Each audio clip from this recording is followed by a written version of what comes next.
देश दुनिया च वसदे पंजाबियों नूं जी आया। मैं हरजिंदर सिंह रंधावा, तुसीं देख रहे हो पंजाब टैलीविजन और मेरे नाल ने सरदार केसी सिंह।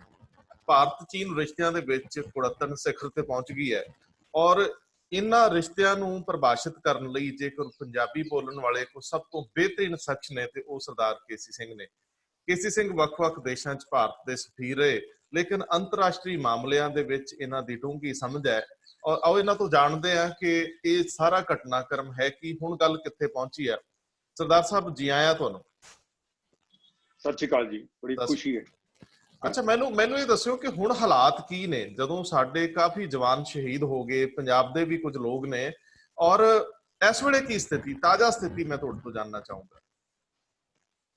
देखिए, पहला छोटी जी इतिहास से एक निगाह मार ली है कि पंजाब का ਇਹਦੇ ਨਾਲ ਕੀ ਸੰਬੰਧ ਹੈ, ਸਾਡਾ ਕੀ ਸੰਬੰਧ ਹੈ। ਫੌਜਾਂ 'ਚ ਤਾਂ ਹੈਗੇ ਹੀ ਹੈ ਸਿੱਖ ਤੇ ਪੰਜਾਬੀ, ਲੇਕਿਨ ਇਹ ਲਦਾਖ ਦਾ ਜਿਹੜਾ ਏਰੀਆ ਹੈ ਇਹ ਰਣਜੀਤ ਸਿੰਘ ਵੇਲੇ ਹਿੰਦੁਸਤਾਨ ਨਾਲ ਜੁੜਿਆ, ਨਹੀਂ ਰਾਜਾ ਲਦਾਖ ਦਾ ਹੁੰਦਾ ਸੀ। 1808 ਦੇ ਵਿੱਚ ਪਹਿਲਾਂ ਜੰਮੂ ਮਹਾਰਾਜਾ ਰਣਜੀਤ ਸਿੰਘ ਨੇ ਰੋਕ ਲਿਆ। 1819 ਦੇ ਵਿੱਚ ਉਹਨਾਂ ਨੇ ਕਸ਼ਮੀਰ ਦੀ ਵੈਲੀ ਰੋਕ ਲਈ ਔਰ ਫਿਰ डोगरा फौज ਨੂੰ यूज करके जनरल जोरावर सिंह ने 1834 तकरीबन 200 साल तो 16 साल घट लगाओ 1834 लद्दाख के राजे ने अपने घुटने टेकते और लद्दाख मिल गया। 1839 रणजीत सिंह मर जाते ने खुद, तो उन्होंने मरण तो 5 साल पहला लद्दाख सिख इतिहास में सी और ये जिहड़ा बाद च मिले क्योंकि डोगरिया ने राज अंग्रेजों नाल मिलके फिर जम्मू कश्मीर बनवा लिया अपनी स्टेट। जब पंजाब नूं तां अंग्रेजों ने रोक लिया, लेकिन वो लद्दाख उहदे नाल जुड़िया रहा। हुण रौला किस गल दा है कि पिछले साल जब आर्टिकल 370 च तब्दीली लियांदी है भारत सरकार ने, उदों 2 हिस्से करते जम्मू कश्मीर स्टेट के 2 यूनियन टैरेटरियां बना दी और नवे नक्शे कढ़ दिते कि जी आ लद्दाख का नक्शा है और आ जम्मू कश्मीर का नक्शा है। उस वेले भी चीन ने रौला पाया। चीन ने यह कहा कि यह जिहड़ी तब्दीली हिंदुस्तान कर रहा है ये साडी नैशनल सिक्योरिटी ते इहदा असर है। हुण उन्हां दा कहण दा मतलब सी क्योंकि लद्दाख दी एक जिहड़ी सरहद है जिहनूं असीं लाइन ऑफ एक्चुअल कंट्रोल कहने, और चीन दे तिब्बत दे नाल लगदी है, चीन दे नाल लगदी है, उत्ते शिनजियांग नाल लगदी है। हुण उन्हां दे उत्ते की असर होना चाहिए, ये तो गलत है उन्हां दी गल, क्योंकि असीं कहा कि पाकिस्तान ने 10 बार तब्दीलियां कीतियां गिलगिट बाल्टिस्तान च, कदे उन्होंने नॉर्दर्न एरिया कहते हैं, कदे गिलगिट बाल्टिस्तान कहते हैं, उसका तो कोई असर पिया नहीं। ये अंदरूनी मामले ने हिंदुस्तान के, लेकिन वो चीन ने एक तरह का अपने दिमाग के अंदर बनाया सीगा कि ये बहाना बना के कोई हिंदुस्तान के नाल इहदे ते शरारत करिए। हुण साडे इहदे च असीं चौकन्ने क्यों नहीं रहे जद उन्होंने कहा होया सीगा। उन्होंने मौका ऐसा देखा है जद असीं कोविड च फसे हुए हैं, बीमारी च फसे हुए हैं, इकोनॉमी साडी रुकी हुई है, ऐसे वेले जब बर्फां पिघल गई उन्होंने 2-3 जगह 4 जगह आम तौर पर गर्मी आने ते कई जगह उन्होंने चीन की पुरानी आदत है कि थोड़ा मोटा नीचे उत्ते, क्योंकि LAC जिन्होंने असीं कहने हैं उहदे इन्होंने नक्शे नहीं साडे नाल एक दूजे नूं दे के मन्ने नहीं है कि LAC की अलाइनमेंट की है। वो इसलिए क्योंकि ये हौली हौली कोशिश करते हैं कि कुतर के असीं इहनूं बदल लईए, जिथे हो सके कोई नवा फीचर ले लिए, बदल लिए। उन्होंने कनी पिछले 20 सालों उन्होंने बहुत ज्यादा डिवेलपमेंट की हुई है, सड़कों की, एयरफील्ड की, छाउणियां की। हिंदुस्तान ये पिछे रह गया। असी पिछले 5-6 साल च मोदी सरकार ने काफी इंफ्रास्ट्रक्चर बढ़ाने की कोशिश की है। सारियां तो जिहड़ी उन्होंने तकलीफ दे रही है उपर, तुसीं ये समझो कि ये इंज जाती है उपर वाली सरहद नीचों ला के उपर कारोकरम पास ताईं चली जाती है। ले इत्थे रह जाता है, पिछे जिहड़ा कैपिटल है उहदे नाल उपर नूं जाती है।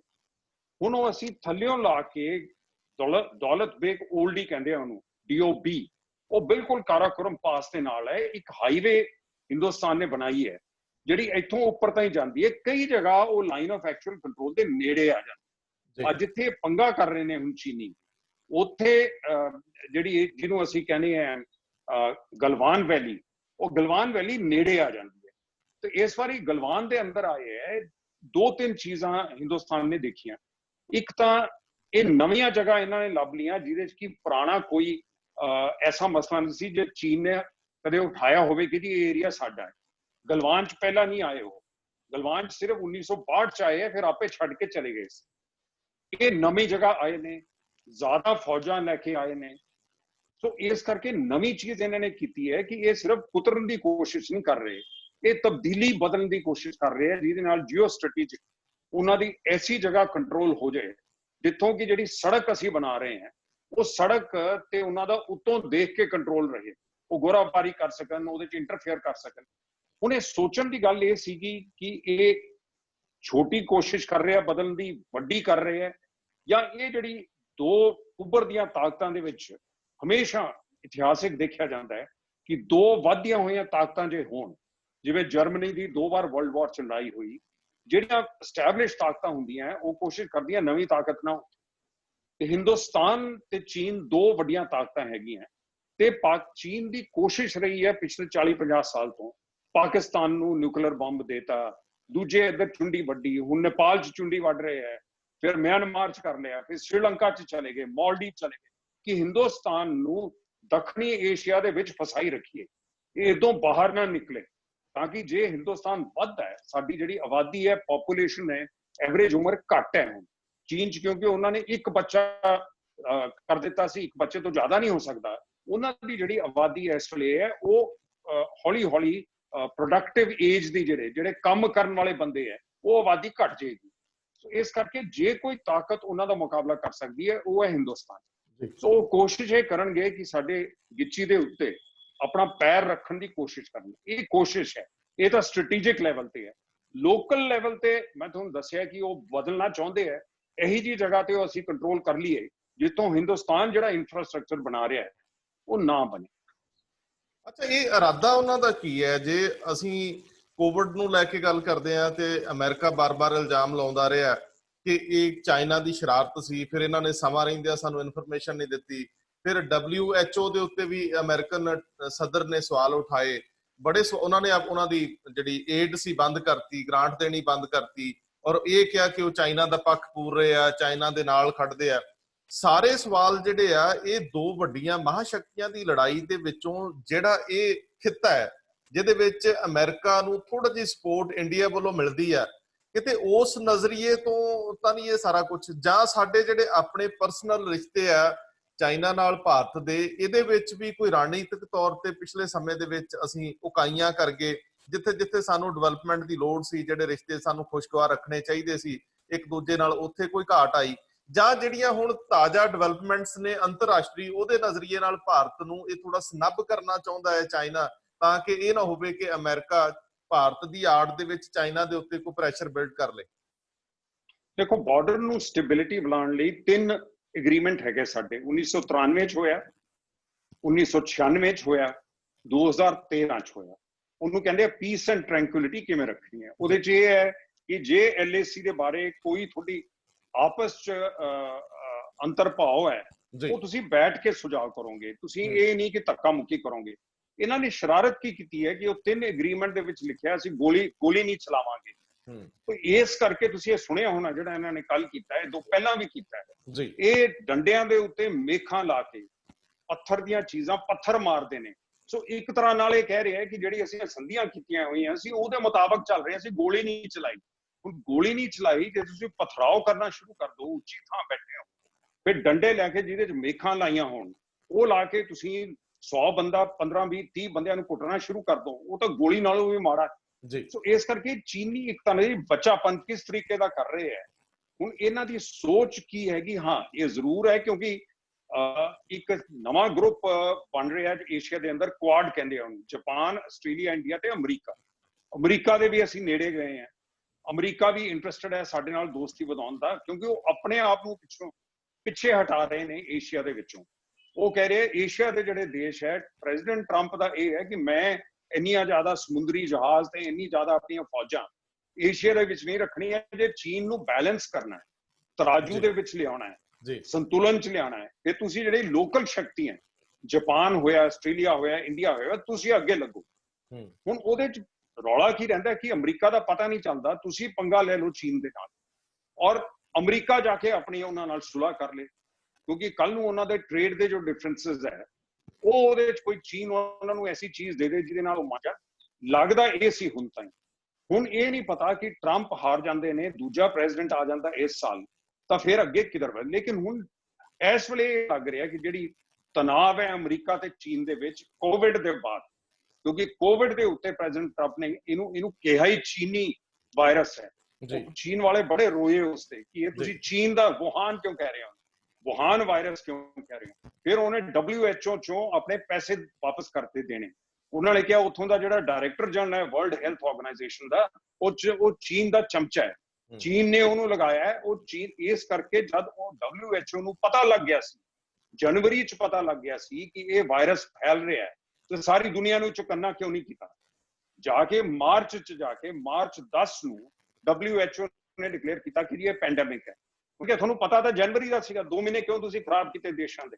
ਸੋ ਇਹ ਤਣਾਅ ਜਿਹੜਾ ਕੋਵਿਡ ਦੇ ਬਾਅਦ ਜਿਹੜੀ ਚੀਨ ਤਾਂ ਖਤਮ ਕਰਕੇ ਆਪਣੀਆਂ ਫੈਕਟਰੀਆਂ ਸ਼ੁਰੂ ਕਰ ਰਿਹਾ, ਲੇਕਿਨ ਇਹਨੂੰ ਅੰਗਰੇਜ਼ੀ 'ਚ ਕਹਿੰਦੇ ਆ ਡੀਕਪਲਿੰਗ, ਕਿ ਉਹ ਜਿਹੜੀਆਂ ਸਪਲਾਈ ਚੇਨਸ ਹੈ, ਜਿਹੜੀਆਂ ਦੁਨੀਆ ਦੇ 80% ਬੂਟ ਉੱਥੇ ਬਣਦੇ ਸੀ ਚੀਨ ਤੇ, ਜਾਂ ਉਹ supply chain Apple telephone American phone ਹੈ, ਉਹ ਬਣਨਾ ਉੱਥੋਂ ਸ਼ੁਰੂ ਹੁੰਦਾ ਚੀਨ ਤੋਂ।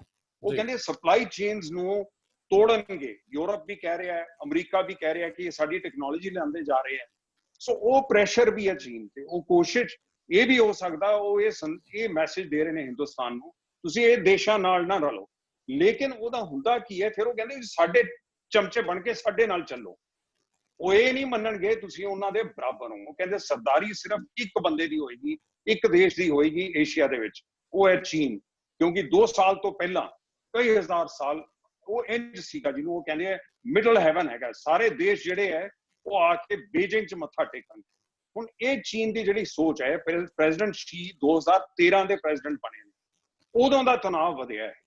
2023 ਤਾਈਂ ਇਹਨਾਂ ਦੀ ਟਰਮ ਹੈ, ਔਰ ਇਹਨਾਂ ਨੇ ਆਪਣੀ ਕਨਸਟੀਟਿਊਸ਼ਨ ਵੀ ਬਦਲ ਲਈ, ਉਦੋਂ ਅੱਗੇ ਵੀ ਜਾ ਸਕਦੇ ਆ। ਅਦਰਵਾਈਜ਼ ਨਾਰਮਲੀ 10-10 ਸਾਲ 2-2 ਟਰਮਸ ਦੇ ਪ੍ਰੈਜ਼ੀਡੈਂਟ ਰਹੇ ਇਹਨਾਂ। ਸੋ ਇਹ ਉਹਨਾਂ ਦੀ ਅੰਦਰੂਨੀ ਪ੍ਰੈਸ਼ਰ ਵੀ ਨੇ ਚੀਨ ਦੇ ਵਿੱਚ। ਸਵਾਲ ਪੁੱਛੇ ਜਾ ਰਹੇ ਹੈ ਕਿ ਉਹਨਾਂ ਦੇ ਹੋ ਸਕਦਾ ਉਹਨਾਂ ਨੇ ਪੂਰਾ ਦੱਸਿਆ ਨਹੀਂ ਕਿੰਨੇ ਬੰਦੇ ਮਰੇ ਹੈ। ਔਰ ਚੀਨ ਦੀ ਜਿਹੜੀ ਇਕਨੋਮੀ ਹੈ ਉਹਦੇ 'ਚ ਉਹਨਾਂ ਦੀ ਸਰਕਾਰ ਦੇ ਨਾਲ, ਜਿਹੜਾ ਉਹਨਾਂ ਦਾ ਸਰਕਾਰ ਦੇ ਨਾਲ ਫੈਸਲਾ ਹੋਇਆ ਲੋਕਾਂ ਦਾ, ਉਹ ਇਹ ਹੈ ਚੰਗਾ ਅਸੀਂ ਪੋਲੀਟੀਕਲ ਰਾਈਟਸ ਨਹੀਂ ਮੰਗਾਂਗੇ, ਅਸੀਂ ਇਹ ਨਹੀਂ ਕਹਿ ਰਹੇ ਸਾਨੂੰ ਆਜ਼ਾਦੀ ਦਿਓ ਪੋਲਿਟਿਕਸ ਦੀ, ਲੇਕਿਨ ਸਾਨੂੰ ਇਕਨੋਮਿਕਲੀ ਤਾਂ ਸਾਨੂੰ ਖੁਸ਼ਹਾਲੀ ਲਿਆਓ। ਹੁਣ ਉਹ ਇਕਨੋਮੀ ਹੋ ਗਈ ਹੈ ਸਲੋ, ਕਿਉਂਕਿ ਜੇ ਤੁਸੀਂ ਸਾਰੇ ਦੇਸ਼ਾਂ ਨਾਲ ਲੜੋਗੇ, ਹੁਣ ਹਿੰਦੁਸਤਾਨ 'ਚ ਵੀ ਇਹ ਚੱਲਿਆ ਹੈ ਕਿ ਅਸੀਂ ਇਸ ਵੇਲੇ ਜੇ ਅਸੀਂ 60 ਬਿਲੀਅਨ ਡਾਲਰ ਦੀ ਉਹ ਐਕਸਪੋਰਟ ਕਰ ਰਹੇ ਹਾਂ, ਅਸੀਂ 25-30 ਬਿਲੀਅਨ ਡਾਲਰ ਦੀ ਕਰ ਰਹੇ ਹਾਂ। ਦੋ ਤੋਂ ਇੱਕ ਉਹਨਾਂ ਦੀ ਦੁੱਗਣੀ ਹੈ, ਸਾਡੀ ਇੱਕ ਹਿੱਸੇ ਦੀ ਹੈ ਜੀ। ਉਹ ਬਣੀਆਂ ਹੋਈਆਂ ਚੀਜ਼ਾਂ ਭੇਜ ਰਹੇ ਹੈ, ਔਰ ਅਸੀਂ ਇਸ ਪਾਸਿਓਂ ਰॉ ਮਟੀਰੀਅਲਸ ਭੇਜ ਰਹੇ ਹਾਂ, ਪਰ ਉਹਨਾਂ ਨੂੰ ਸਾਡੀ ਮਾਰਕੀਟ ਵੀ ਚਾਹੀਦੀ ਹੈ। ਅਸੀਂ ਕਹੀਏ ਚੀਨੀ ਚੀਜ਼ਾਂ ਨਹੀਂ ਆਉਣ ਦਿੰਦੇ। ਪ੍ਰਧਾਨ ਮੰਤਰੀ ਅੱਜ ਬੋਲੇ ਨੇ, ਕਿਉਂਕਿ ਕੱਲੀ ਇਹ ਡਿਪਲੋਮੇਸੀ ਨਾਲ, ਕੂਟਨੀਤੀ ਨਾਲ ਇਹਦਾ ਫੈਸਲਾ ਨਹੀਂ ਹੋ ਸਕਦਾ। ਕਿਉਂਕਿ ਕੱਲ ਦੀ ਜੇ ਅਸੀਂ ਵਿਦੇਸ਼ ਮੰਤਰਾਲੇ ਦੀ ਸਟੇਟਮੈਂਟ ਲਈਏ ਤਾਂ ਉਹਨਾਂ ਨੇ ਇਹ ਕਿਹਾ ਕਿ ਚੀਨ ਆਪਣੇ ਫੈਸਲੇ ਤੋਂ ਆਪਣੀ ਜੋ ਸਾਡੇ ਨਾਲ ਇਹਨਾਂ ਨੇ ਮੰਨੇ ਹੈ ਜਿਸ ਗੱਲ ਤੇ, ਉਸ ਤੋਂ ਮੁੱਕ ਰਹੇ ਨੇ। ਉਹ ਮੈਨੂੰ ਲੱਗਦਾ ਹੈ ਉਸ ਦਾ ਮਤਲਬ ਇਹ ਹੈ ਕਿ ਇਹ ਵੈਲੀ ਚੋਂ ਇਹਨਾਂ ਨੇ ਕਹਿ ਦਿੱਤਾ ਸੀ ਆਪਣੇ ਬੰਦੇ ਅਸੀਂ ਵਾਪਸ ਲੈ ਲਾਂਗੇ, ਔਰ ਸਾਡੇ ਬੰਦੇ ਜਦ ਉਹਨਾਂ ਦੀ ਜਗ੍ਹਾ ਦੇਖਣ ਗਏ ਤਾਂ ਉੱਥੇ ਉਹਨਾਂ ਦੇ ਤੰਬੂ ਲੱਗੇ ਸੀਗੇ, ਪਰ ਉਹ ਪੂਰੀ ਤਰ੍ਹਾਂ ਵਾਪਸ ਨਹੀਂ ਗਏ ਵੈਲੀ ਦੇ ਵਿੱਚ ਜੀ। ਇਹਦਾ ਮਤਲਬ ਇਹ ਹੈ ਕਿ ਨਹੀਂ ਉਹ ਉਸ ਗੱਲ ਤੋਂ ਮੁੱਕ ਰਹੇ। ਸੋ ਵਿਦੇਸ਼ ਮੰਤਰਾਲੇ ਨੇ ਕਿਹਾ ਕਿ ਇਹ ਮੁੱਕਰੇ ਨੇ ਆਪਣੀ ਗੱਲ ਤੋਂ, ਵਾਪਸ ਨਹੀਂ ਜਾ ਰਹੇ। ਹਲੇ 2-3 ਹੋਰ ਜਗ੍ਹਾ ਨੇ ਜਿੱਥੇ ਅੱਗੇ ਆਏ ਹੋਏ ਆ। ਪਹਿਲਾਂ ਇੱਕ ਜੇ ਵੈਲੀ ਤੋਂ ਸ਼ੁਰੂ ਕਰਾਂਗੇ, ਫਿਰ ਲੇਕ ਦੀ ਗੱਲ ਆਉਂਦੀ ਹੈ ਜਿੱਥੇ ਚੌਥੀ ਫਿੰਗਰ, ਉਂਗਲਾਂ ਕਹਿੰਦੇ 8 ਉਂਗਲਾਂ, ਉਹਦੇ ਚੋਂ ਚੌਥੀ ਉਂਗਲੀ ਤੇ ਬੈਠੇ ਹਨ ਜੀ। ਤਾਂ ਇਹ ਗੱਲ ਹੁਣ ਪ੍ਰਧਾਨ ਸਾਨੂੰ ਇਹਦੇ 'ਚ ਥੋੜੀਆਂ ਅੱਖਾਂ ਵੀ ਦਿਖਾਣੀਆਂ ਪੈਣਗੀਆਂ। ਜੇ ਅਸੀਂ ਚੀਨ ਦੇ ਥੱਲੇ ਦਬ ਜਾਾਂਗੇ ਫਿਰ ਉਹ ਤੁਹਾਨੂੰ ਹੋਰ ਦਬਾਈ ਜਾਣਗੇ। ਸੋ ਇਸ ਲਈ ਉਹ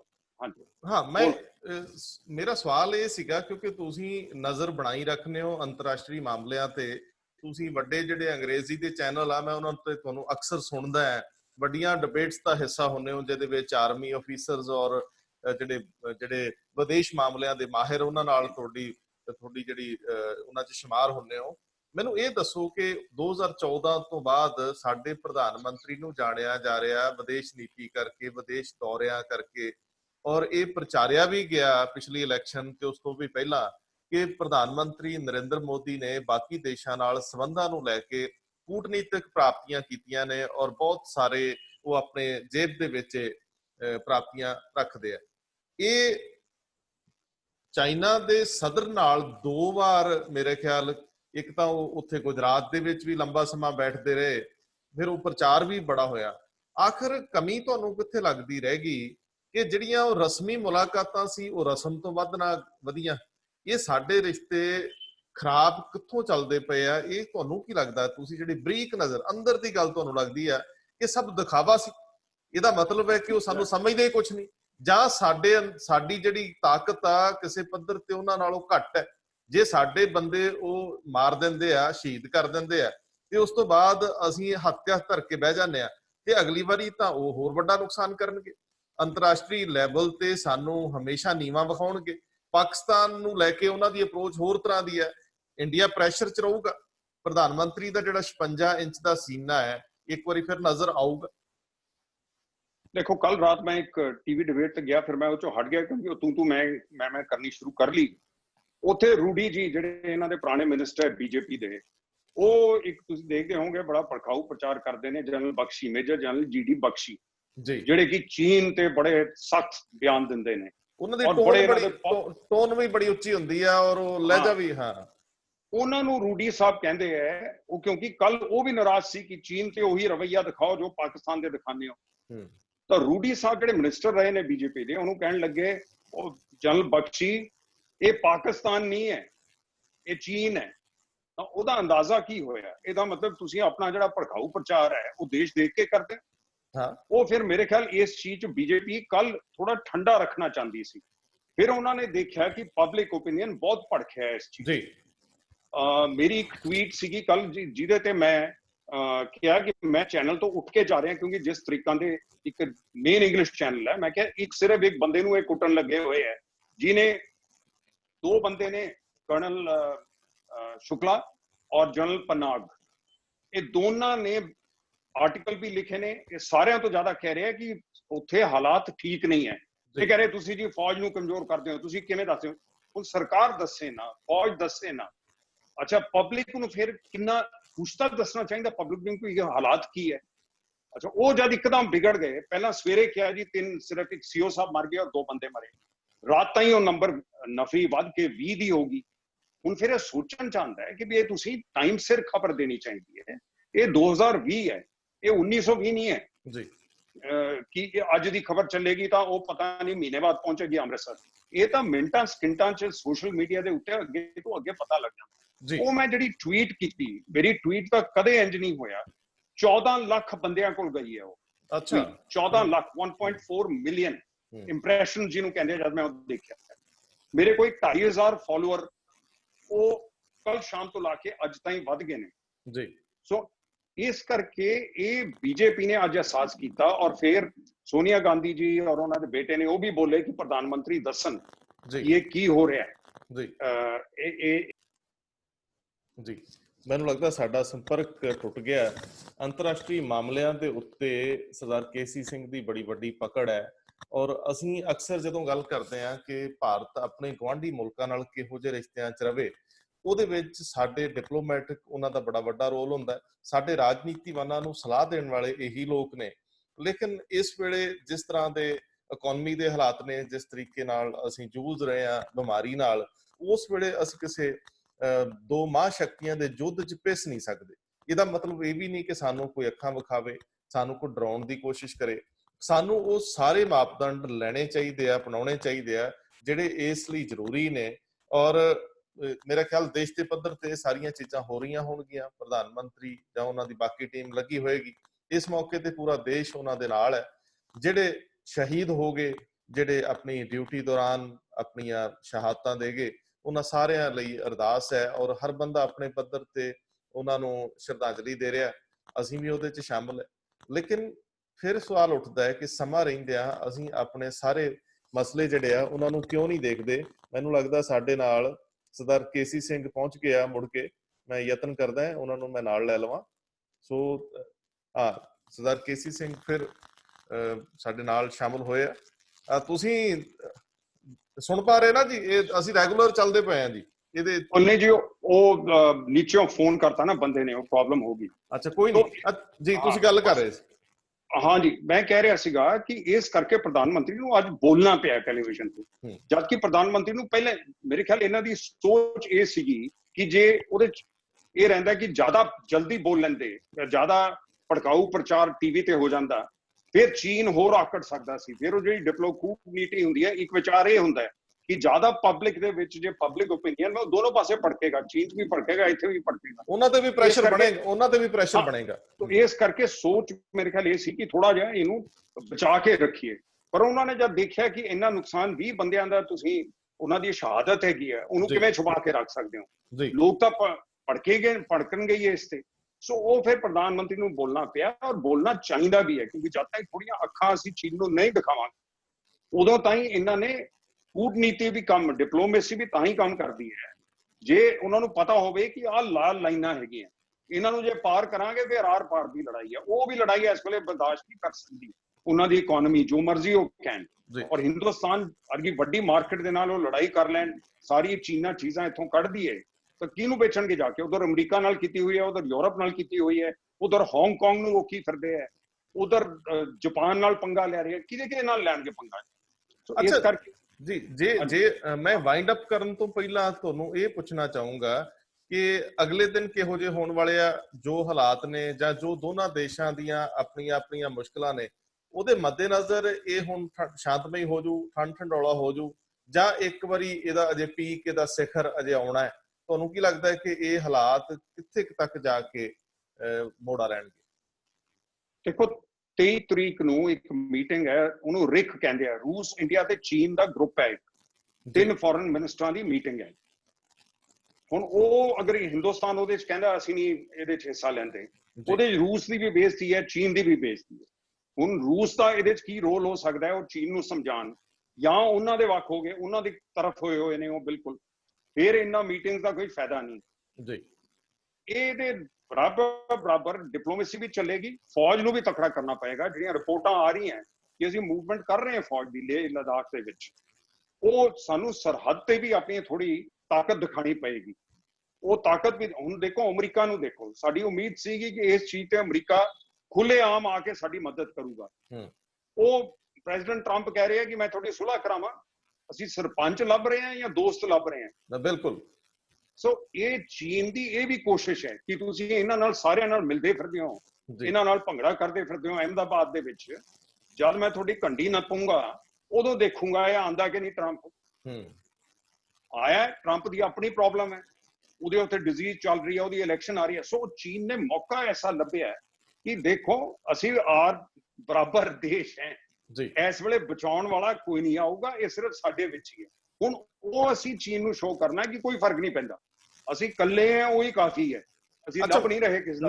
ਮੈਨੂੰ ਸਿਰਫ ਜਾਂਦੇ ਜਾਂਦੇ ਇਹ ਦੱਸ ਦਿਓ ਕਿ ਖੁਦਾ ਨਾ ਖਾਸਤਾ, ਵੈਸੇ ਮੈਨੂੰ ਪਤਾ ਹੈ ਕਿ ਅਸੀਂ ਜਿਸ ਦੌਰ 'ਚ ਜੀ ਰਹੇ ਹਾਂ ਉੱਥੇ ਲੜਾਈ ਕਿਸੇ ਨੂੰ ਵਾਰਾ ਨਹੀਂ ਖਾਂਦੀ, ਔਰ ਏਡੇ ਵੱਡੇ ਦੇਸ਼, ਏਡੇ ਵੱਡੇ ਨੇਸ਼ਨ ਕਦੇ ਆਪਸ ਵਿੱਚ ਉਸ ਪੱਧਰ ਤੱਕ ਯੁੱਧ ਨਹੀਂ ਛੇੜਦੇ ਜਿਸ ਪੱਧਰ ਤੱਕ ਕੁਝ ਬਚਣਾ ਹੀ ਨਹੀਂ। ਲੇਕਿਨ ਜੇ ਫਿਰ ਵੀ ਹਾਲਾਤ ਬੱਸੋਂ ਬਾਹਰੇ ਹੁੰਦੇ ਆ ਤੇ ਇਹ ਯੁੱਧ ਕਿਸ ਪੱਧਰ ਤੱਕ ਫੈਲ ਸਕਦੇ ਆ? ਦੇਖੋ, ਜੇ ਹੋਏਗਾ ਤਾਂ ਕੋਈ ਲੋਕਲ ਐਕਸਚੇਂਜ ਹੀ ਹੋਏਗੀ, ਉਦੋਂ ਨਹੀਂ ਵੱਧ ਸਕਦਾ ਇਹ। ਲੋਕਲ ਉਹ ਹੁੰਦੀ ਹੈ, ਉਹਦੇ 'ਚ ਫੈਸਲਾ ਨਾਰਮਲੀ ਤਾਂ ਹੁੰਦਾ ਜਾਂ ਤਾਂ ਚੀਨ ਇਹਨੂੰ ਸੋਚ ਕੇ ਪਹਿਲਾਂ ਹੀ ਵੈਲੀ ਵਗੈਰਾ ਤੋਂ ਕਰਨਾ ਪਿੱਛੇ ਸ਼ੁਰੂ ਹੋ ਜਾਏ, ਜਾਂ ਫਿਰ ਇੱਕ ਦੂਜੇ ਨਾਲ ਝੱਪ ਥੋੜੀ ਹੋਵੇ, ਦੋ ਲੱਗਣ, 2 ਅਸੀਂ ਵੀ ਮਾਰ ਲਈਏ, 1-2 ਉਹਨਾਂ ਨੇ ਵੀ ਮਾਰੀਆਂ ਸਾਡੇ, ਫਿਰ ਉਸ ਵੇਲੇ ਸਮਝ ਆ ਜਾਏ। ਜਾਂ ਫਿਰ ਕਈ ਵਾਰੀ ਜਦ ਤੁਸੀਂ ਯੁੱਧ ਕਰਦੇ ਹੋ ਇਹ ਤਾਂ ਨਹੀਂ ਫੈਸਲਾ ਕਰ ਸਕਦੇ ਕਿ ਇਹ ਯੁੱਧ, ਕਿਉਂਕਿ ਉਹਨੇ ਆਪਣਾ ਜਰਨੈਲ ਬਦਲਿਆ ਜੀ। ਉੱਥੇ ਜਿਹੜਾ ਚੀਨ ਨੇ ਜਰਨੈਲ ਲਾਇਆ ਉਹ ਬੜਾ ਯੰਗ ਜਰਨੈਲ ਹੈ, ਪ੍ਰੈਜ਼ੀਡੈਂਟ ਸ਼ੀ ਦਾ ਖਾਸ ਹੈ, ਉਹ ਬੜਾ ਉੱਪਰ ਚੜ ਰਿਹਾ ਫਾਸਟ ਤਰੀਕੇ ਨਾਲ। ਉਹਨੂੰ ਭੇਜਿਆ ਉਹਨਾਂ ਨੇ ਸ਼ਿਨਜਿਆਂਗ ਤੇ ਤਿੱਬਤ ਦਾ ਇੰਚਾਰਜ ਬਣਾ ਕੇ। ਸੋ ਕੁਝ ਤਾਂ ਉਹਨੂੰ ਮੈਸੇਜ ਦੇ ਕੇ ਭੇਜਿਆ ਪ੍ਰੈਜ਼ੀਡੈਂਟ ਸ਼ੀ ਨੇ। ਸੋ ਇਸ ਕਰਕੇ ਇਹ ਨਹੀਂ ਸੋਚਣਾ ਚਾਹੀਦਾ ਕਿ ਇਹ ਵੈਸੇ ਹੀ ਫੈਸਲਾ ਹੋ ਜਾਏਗਾ। ਸਾਡੀ ਉਮੀਦ ਹੈ ਕਿ ਚੀਨ ਸੰਭਲੇਗਾ, ਸੋਚੇਗਾ ਕਿ ਇਹ ਕੰਮ ਨਹੀਂ ਸਾਨੂੰ ਕਰਨਾ ਚਾਹੀਦਾ। ਆਖਰੀ ਗੱਲ, ਕਿਤੇ ਚੀਨ ਸਾਨੂੰ ਪ੍ਰੈਸ਼ਰ 'ਚ ਲਿਆ ਕੇ ਪੂਰੀ ਦੁਨੀਆ ਨੂੰ ਕੋਈ ਸੁਨੇਹਾ ਤਾਂ ਨਹੀਂ ਦੇਣਾ ਚਾਹ ਰਿਹਾ? ਚੀਨ ਦੀ ਇਹ ਰਣਨੀਤਕ ਕਿਤੇ ਚਾਲ ਤਾਂ ਨਹੀਂ ਕਿ ਉਹ ਸਾਨੂੰ ਨੀਵਾ ਵਿਖਾ ਕੇ ਜਾਂ ਸਾਡੇ ਤੇ ਹਮਲਾ ਇਸ ਤਰ੍ਹਾਂ ਦਾ ਕਰਕੇ, ਸਾਡਾ ਨੁਕਸਾਨ ਕਰਕੇ ਕਿਸੇ ਹੋਰ ਦੁਨੀਆ ਦੇ ਬਾਕੀ ਦੇਸ਼, ਕਿਉਂਕਿ ਯੂਰਪ ਦੇ ਵੀ ਕਈ ਮੁਲਕ ਜਿਹਦੇ 'ਚ ਇੰਗਲੈਂਡ ਵੀ ਹੈ ਔਰ ਅਮਰੀਕਾ, ਇਹ ਸਾਰੇ ਰਲ ਕੇ ਕੋਸ਼ਿਸ਼ ਕਰ ਰਹੇ ਆ ਕਿ ਉਹਦਾ ਜਿਹੜਾ ਵਪਾਰ ਹੈ, ਉੱਥੇ ਜਿਹੜੇ ਯੂਨਿਟ ਆ ਉਹਨਾਂ ਨੂੰ ਸ਼ਿਫਟ ਕੀਤਾ ਜਾਵੇ, ਉੱਥੋਂ ਦੀ ਇੰਡਸਟਰੀ ਨੂੰ ਪ੍ਰਭਾਵਿਤ ਕੀਤਾ ਜਾਵੇ, ਜਿਹੜੀ ਇਹਦੀ ਆਰਥਿਕ ਤਾਕਤ ਆ ਉਹਨੂੰ ਘਟਾਇਆ ਜਾਵੇ, ਕੋਵਿਡ ਦੇ ਨਜ਼ਰੀਏ ਤੋਂ, ਔਰ ਉਹ ਕਿਤੇ ਭਾਰਤ ਨੂੰ ਪ੍ਰੈਸ਼ਰਾਈਜ਼ ਕਰਕੇ ਉਧਰ ਸੁਨੇਹਾ ਤਾਂ ਨਹੀਂ ਲਾ ਰਹੇ? ਦੇਖੋ ਇਹ ਤਾਂ ਸਾਰੀਆਂ ਚੀਜ਼ਾਂ, ਕੋਈ ਇੱਕ ਕਾਰਨ ਨਹੀਂ ਹੈ, ਕਈ ਕਾਰਨ ਨੇ। ਮੈਂ ਪਹਿਲਾਂ ਵੀ ਤੁਹਾਨੂੰ ਦੱਸਿਆ, ਦੋ ਉਭਰਤੀਆਂ ਤਾਕਤਾਂ। ਉਹ ਕੋਸ਼ਿਸ਼ ਇਹ ਕਰਨਗੇ ਕਿ ਇਸ ਵੇਲੇ ਦੇਖੋ ਨਹਿਰੂ ਤੇ 1962 ਚ ਕੀ ਹੋਇਆ, ਉਸ ਵੇਲੇ ਮਾਓ ਤੁੰਗ, ਉਹਨਾਂ ਦੇ ਅੰਦਰੂਨੀ ਹਾਲਾਤ ਠੀਕ ਨਹੀਂ ਸੀਗੇ ਚੀਨ ਦੇ ਵਿੱਚ। 6-7 ਸਾਲ ਦੀ ਉਹਨਾਂ ਨੇ ਲੀਪ ਫਾਰਵਰਡ ਕੀਤੀ ਹੋਈ ਸੀਗੀ। ਹੁਣ ਪਤਾ ਚੱਲਦਾ ਕਿ ਬਹੁਤ ਜ਼ਿਆਦਾ ਬੰਦੇ, ਕਈ ਲੱਖ ਬੰਦੇ ਉੱਥੇ ਭੁੱਖ ਨਾਲ ਮਰ ਗਏ ਸੀ ਚੀਨ ਦੇ ਵਿੱਚ। ਉਹਦੇ ਤੋਂ ਨਜ਼ਰ ਹਟਾਉਣ ਲਈ ਇਨਫੈਕਟ ਕਿਹਾ ਜਾਂਦਾ ਸੀ ਕਿ ਮਾਓ ਦੀ ਲੀਡਰਸ਼ਿਪ ਤੇ ਵੀ ਸਵਾਲ ਪੈਦਾ ਹੁੰਦਾ ਸੀ 1962 ਚ। ਉਹਨੇ ਮੌਕਾ ਦੇਖ ਕੇ ਐਸਾ ਕੀਤਾ ਕਿ ਨਹਿਰੂ ਦਾ ਵੀ ਇਮੇਜ ਥੱਲੇ ਕਰਤਾ, ਆਪਣੇ ਦੇਸ਼ 'ਚ ਵੀ ਉਹਨੇ ਅਟੈਂਸ਼ਨ ਸ਼ਿਫਟ ਕਰਤੀ। ਸੋ ਰੀਜ਼ਨ ਲੀਡਰਸ ਜਦ ਇਹ ਜਿਹੇ ਕੰਮ ਕਰਦੇ, ਇੱਕ ਨਹੀਂ ਹੁੰਦਾ, ਕਈ ਰੀਜ਼ਨ ਹੁੰਦੇ ਆ, ਕਈ ਕਾਰਨ ਹੁੰਦੇ ਆ। ਇਹ ਤਾਂ ਕਾਰਨ ਹੈ ਹੀ ਹੈ। ਇੱਕ ਮਿੰਟ ਇਹ ਸ਼ੋਅ ਕਰੋਗੇ ਕਿ ਹਿੰਦੁਸਤਾਨ ਨਿਭ ਗਿਆ ਤੁਹਾਡੇ ਅੱਗੇ, ਫਿਰ ਨੈਚੁਰਲੀ ਜਿਹੜੇ ਛੋਟੇ ਦੇਸ਼ ਹੈ, ਵੀਅਤਨਾਮ ਹੈ, ਦੂਜੇ ਜਿਨ੍ਹਾਂ ਨੂੰ ਅਸੀਂ ਨਾਲ ਮਿਲਾ ਰਹੇ ਹਾਂ, ਉਹ ਤੁਹਾਡੇ ਕਿਉਂ ਪਿੱਛੇ ਲੱਗਣਗੇ ਜੇ ਤੁਸੀਂ ਚੌਧਰੀ ਦਾ ਮੁਕਾਬਲਾ ਨਹੀਂ ਕਰ ਸਕਦੇ? ਇੱਕ ਹੋਰ ਸਵਾਲ ਹੁੰਦਾ ਨਾ ਕਿ ਜੇ ਮੰਨ ਲਓ ਭਾਰਤ ਨਵੀਂ ਜਗ੍ਹਾ ਹੈ ਜਿੱਥੇ ਬਹੁਤ ਸਾਰੀ ਇੰਡਸਟਰੀ ਲੇਬਰ ਦੇ ਨਜ਼ਰੀਏ ਤੋਂ ਚਾਈਨਾ ਦੀ ਬਜਾਏ ਸ਼ਿਫਟ ਹੋ ਜੇ, ਔਰ ਇਹ ਮੈਸੇਜ ਵੀ ਕਲੀਅਰ ਜਾ ਰਿਹਾ ਹੋਵੇ ਕਿ ਇੱਥੇ ਕੋਈ ਸ਼ਾਂਤੀ ਨਹੀਂ ਰਹਿਣੀ ਇਸ ਖਿੱਤੇ ਦੇ ਵਿੱਚ, ਇੱਥੇ ਇਨਵੈਸਟਰ ਜਿਹੜੇ ਆ ਉਹ ਨਾ ਆਉਣ ਅੱਖਾਂ ਮੀਟ ਕੇ, ਚਾਈਨਾ ਤੋਂ ਜੇ ਸ਼ਿਫਟ ਨਾ ਵੀ ਹੋਣ, ਲੇਕਿਨ ਚਾਈਨਾ 'ਚ ਨਵੀਂ ਇੰਡਸਟਰੀ ਲੱਗਣ ਦੀ ਬਜਾਏ ਭਾਰਤ ਵਰਗੇ ਖਿੱਤੇ ਨੂੰ ਚੁਣਨ ਦੀ ਜਿਹੜੀ ਇੱਕ ਪ੍ਰਕਿਰਿਆ ਹੈ ਜਾਂ ਇੱਕ ਕੰਸੋ ਹੈ, ਉਹਨੂੰ ਇਹ ਲੋਕ ਦੁਨੀਆ ਭਰ 'ਚ ਦਿਖਾਉਣ ਲਈ ਕਿ ਕੋਈ ਸ਼ਾਂਤੀ ਵਾਲਾ ਖਿੱਤਾ ਨਹੀਂ ਏਸ਼ੀਆ, ਸ਼ਾਇਦ ਇਹ ਵੀ ਨਜ਼ਰੀਆ ਹੋ ਸਕਦਾ। ਪਰ ਉਹ ਤਾਂ ਫਿਰ ਦੋਨਾਂ ਤੇ ਅਸਰ ਪੈਂਦਾ ਹੈ, ਉਹ ਤਾਂ ਚੀਨ ਤੇ ਵੀ ਪੈਂਦਾ ਹੈ। ਉਹ ਤਾਂ ਪੈ ਹੀ ਚੁੱਕਿਆ, ਉਹਨਾਂ ਤੇ ਤਾਂ ਪੈ ਹੀ ਚੁੱਕਿਆ। ਮੈਨੂੰ ਲੱਗਦਾ ਨਵੀਂ ਇੰਡਸਟਰੀ ਉੱਥੇ ਬੜੀ ਸੋਚ ਕੇ ਆਊਗੀ। ਦੇਖੋ ਇੰਡਸਟਰੀਅਲਿਸਟ ਜਿਹੜਾ ਆਊਗਾ, ਉਹਨੇ ਇੱਥੇ ਤਾਂ ਪੰਜਾਬ ਕਸ਼ਮੀਰ 'ਚ ਤਾਂ ਆਉਣਾ ਨਹੀਂ, ਲੇਹ 'ਚ ਨਹੀਂ ਆਉਣਾ, ਲਦਾਖ 'ਚ ਨਹੀਂ ਆਉਣਾ ਜੀ। ਉਹ ਆਏਗਾ ਹਿੰਦੁਸਤਾਨ, ਚੇਨਈ 'ਚ ਆਏਗਾ, ਉਹ ਤੋਂ 2000 ਕਿਲੋਮੀਟਰ ਦੂਰ ਹੈ। ਸੋ ਇਸ ਕਰਕੇ ਉਹਨਾਂ ਦੇ ਜਿਹੜੇ ਉਹ ਡਿਸੀਜਨਸ ਨੇ, ਉਹ ਕਿਹੜਾ ਅੱਜ ਹੀ ਲੈਣੇ ਆ ਉਹਨਾਂ ਨੇ। ਉਹ ਡਿਸੀਜਨਸ ਲੈਂਦਿਆਂ ਵੀ ਬੜੇ ਮਹੀਨੇ ਲੱਗ ਜਾਂਦੇ ਆ। ਬਿਲਕੁਲ। ਔਰ ਉਹ ਡਿਸੀਜਨਸ ਇਸ ਵੇਲੇ ਬੋਰਡ ਹੋਣਗੇ, ਆਪਣੇ ਤੈਅ ਕਰਨਗੇ ਹਿੰਦੁਸਤਾਨ ਸ਼ਿਫਟ ਕਰ ਸਕਦੇ ਨਹੀਂ ਕਰ ਸਕਦੇ। ਔਰ ਮੇਰਾ ਨਹੀਂ ਖਿਆਲ ਇੰਨੀ ਦੂਰ ਤਾਂ ਇਹ ਲਟਕੇਗਾ ਜੀ। ਇਹਨੂੰ ਮੋੜ ਆਏਗਾ ਜਲਦੀ, ਜਾਂ ਮੋੜ ਆਏਗਾ ਜਾਂ ਥੋੜਾ ਤਣਾਅ ਵਧੇਗਾ ਜਾਂ ਮੋੜ ਆਏਗਾ। ਇਹ ਲਟਕ ਨਹੀਂ ਸਕਦਾ ਅਗਲੇ 5-7 ਦਿਨ ਤੋਂ। ਜ਼ਿਆਦਾ ਚਾਂਸਸ ਇਹਦੇ ਥੋੜੇ ਦਿਨਾਂ 'ਚ ਨਿਪਟ ਜਾਣ ਦੇ। ਨਿਪਟੇਗਾ ਤਾਂ ਨਹੀਂ, ਪਰ ਮਤਲਬ ਇਹ ਹੈ ਕਿ ਕਮ ਸੇ ਕਮ ਚੀਨ ਨੂੰ ਇਹ ਪਤਾ ਲੱਗ ਜਾਏਗਾ ਕਿ ਐਵੇਂ ਤੁਸੀਂ ਅੰਦਰ ਆ ਕੇ ਜਿਹੜੇ ਤੈਅ ਹੋਈਆਂ ਜਗ੍ਹਾ, ਜਿਹੜੇ ਬੰਦ ਹੋਏ ਸੰਦੂਕ ਹੈ, ਉਹਨਾਂ ਨੂੰ ਨਾ ਖੋਲਣ। ਜਿਹੜੇ ਪੁਰਾਣੇ ਮੁੱਦੇ, ਜਿਹੜੇ ਜਿੱਥੇ ਕੋਈ ਤਣਾਅ ਹੀ ਨਹੀਂ ਰਿਹਾ ਕਦੇ, ਉੱਥੇ ਆ ਕੇ ਤੁਸੀਂ ਨਵਾਂ ਤਣਾਅ ਕਰੋ, ਉਹ ਨਹੀਂ ਚੱਲੇਗਾ। ਸਰਦਾਰ ਸਾਹਿਬ ਬਹੁਤ ਮਿਹਰਬਾਨੀ, ਤੁਸੀਂ ਸਮਾਂ ਕੱਢਿਆ ਔਰ ਬੜੀ ਜਿਹੜੀ ਬਹੁਮੁੱਲੀ ਜਾਣਕਾਰੀ ਦਿੱਤੀ ਹੈ। ਸ਼ਾਇਦ ਅਸੀਂ ਕਿਸੇ ਹੋਰ ਤੋਂ ਇਸ ਤਰ੍ਹਾਂ ਦੀ ਜਾਣਕਾਰੀ ਨਾ ਲੈ ਪਾਉਂਦੇ। ਤੁਹਾਡੀ ਸਟੱਡੀ ਬਹੁਤ ਹੈ, ਤੁਸੀਂ ਸਾਡੇ ਨਾਲ ਜੁੜਦੇ ਹੋ, ਬਹੁਤ ਧੰਨਵਾਦ। ਮਿਹਰਬਾਨੀ ਜੀ।